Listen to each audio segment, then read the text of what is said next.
Sejahtera semua, selamat datang ke channel Fels Lifestyle. Halo semua, salam sejahtera Malaysia. Salam sejahtera Malaysia. Halo semua, salam sejahtera Malaysia. Salam sejahtera Malaysia.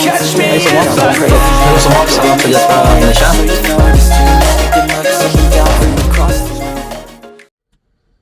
Halo semua, salam sejahtera Malaysia. Kembali lagi di dalam channel ini dengan satu lagi info, satu lagi maklumat yang pasti panas membara. Hari ini pula bocor lagi. Kalau sebelum ini kita mendengar Anthony Locke berkata banyak perkara yang Tun Mahathir tidak mengaku semasa beliau menjalankan kerjasama bersama dengan DAP. Anthony Locke telah membuat kenyataan bahwa banyak lagi perkara yang Tun Mahathir tidak mengaku. Hari ini pula saudara-saudara, ini adalah berkaitan dengan sejarah Tun Mahathir sebagai Presiden UMNO. Sebagai Presiden UMNO selama 22 tahun. Nah, di dalam artikel daripada Malaysia Kini menyatakan Mahathir sendiri Raja Kroni. Mana mungkin SPRM diarah siasat UMNO. Nah, selepas kita dapat melihat Mahathir yang masih lagi aktif di dalam kancah politik Malaysia di waktu usianya sudah lanjut menghampiri 100 tahun. Umur Mahathir pada tahun ini adalah 98 tahun. Lagi 2 tahun akan berganjak ke umur 100 tahun. Ada yang kata Mahathir patut rehat, Mahathir tidak relevan. Ada juga sampai kata Tun Mahathir patut ditarik gelarannya sebagai Tun. Disebabkan beliau telah melakukan banyak perkara. Nah, saudara-saudara, tak pasti relevan atau tidak untuk menarik gelaran Tun Mahathir. Tetapi saya sebagai rakyat Malaysia, saya menyokong Tun Mahathir untuk menjadi negarawan, untuk membantu banyak perkara pembangunan di Malaysia dengan meletakkan jawatan sebagai ahli politik. Nah, tuan-tuan dan puan, di dalam artikel dari Malaysia Kini, seorang pemimpin UMNO menyifatkan Dr. Mahathir Mohamad sememangnya tidak mahu SPRM menyiasat politik wang dalam UMNO kerana dirinya sendiri adalah Raja Kroni dan nepotisme. MKT UMNO Muhammad Puat Zarkashi berkata, malah Dr. Mahathir juga punca politik perniagaan bermula dalam UMNO.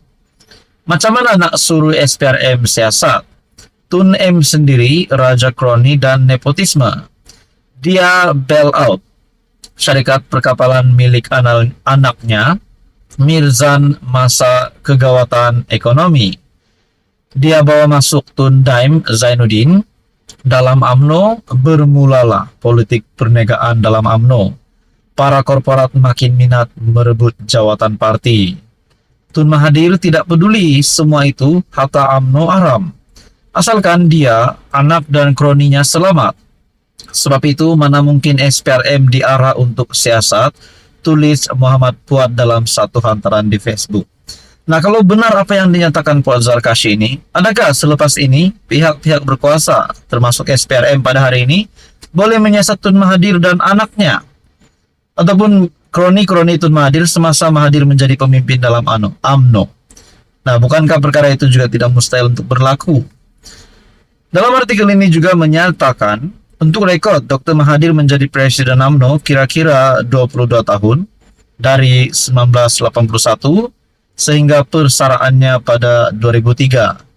Terdahulu dalam podcast Keluar Sekejap yang dikendalikan Khairi Jamaluddin dan Syahril Sufyan Hamdan, Dr. Mahathir berkata, bukan menjadi tanggung jawabnya untuk memanggil SPRM menyiasat politik wang dalam UMNO yang berlaku pada tahun 1990-an.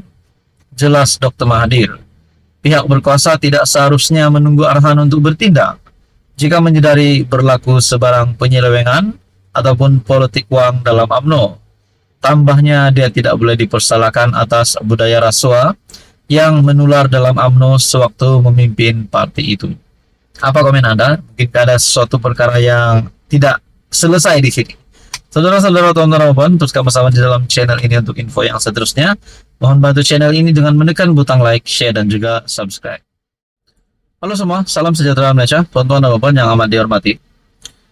Umum mengetahui ramai sudah mengetahui bekas Perdana Menteri Tun Najib Razak yang sebelum ini telah dikejarkan ke hospital, telah mendapat rawatan di hospital selepas beliau disahkan menghidap ataupun disahkan terkena COVID-19. Nah, apa yang berlaku selepas itu? Tiba-tiba dalam sebuah artikel yang menyatakan Najib tidak beri kerjasama semasa di soal siasat. Mungkinkah apa yang berlaku kepada Najib selepas beliau terkena serangan ataupun gejala daripada COVID-19? Adakah beliau akan sakit teruk? Adakah beliau akan terkena penyakit baru? Jawapannya setakat ini Najib masih belum ada apa-apa yang kritikal. Tetapi saudara-saudara, yang mengejutkan saya adalah Najib tiba-tiba pula tidak mahu memberi kerjasama semasa di soal siasat. Mesti ada sebab kenapa Najib tak nak beri kerjasama. Satu artikel dari Malaysia gini, seorang pegawai penyiasat dalam kes Datuk Seri Najib Razak membabitkan penyelewengan RM2.3 bilion dana 1MDB memberitahu Mahkamah Tinggi bahawa bekas Perdana Menteri itu memilih untuk menjawab soalan berhubung beberapa transaksi dalam akaun bank pribadinya di Mahkamah semasa siasatan 1MDB pada Oktober 2018. Penolong Pengarah Bahagian Siasatan Jenayah Pengubahan Wang Haram ACP Fu Weimin berkata, Najib memutuskan untuk menjawab soalan yang diajukan kepadanya melibatkan 5 keping cek untuk 5 pembayaran daripada akaunnya kerana beliau sudah didakwa dengan pertuduhan pengubahan wang haram di mahkamah pada 20 September 2018. 5 cek itu adalah untuk transaksi yang berlaku dalam akaun Najib pada 2013, termasuk cek RM20 juta untuk UMNO pada 2 Ogos, cek RM100.000 untuk UMNO Batu Kawan pada 7 Ogos, RM246.000 ke dalam akaun Taikun Hartana Lim Sun Peng pada 7 Ogos, RM2 juta untuk Ob Solutions Sdn Bhd pada 12 Ogos, dan RM303.000 untuk Semarak Konsortium 1 Sdn Bhd pada 14 Ogos. Peguam Utama Najib Tan Sri Muhammad Syafiq Abdullah ketika membacakan petikan daripada kenyataan Najib kepada Fu, iaitu ahli Parlimen Pekan itu berkata, saya memang bersedia untuk menjawab soalan sekiranya saya belum didakwa. Namun kerana saya telah didakwa, saya percaya ia menjawab soalan bertentangan dengan sistem perundangan negara. Oleh itu saya akan jawab di mahkamah. Nah, akhirnya pendedahan terkini di mana Najib Razak tidak memberi kerjasama semasa di soal siasat. Nah, saudara-saudara, tonton dan puan, apa komen Anda? Teruskan bersama di dalam channel ini untuk info yang seterusnya.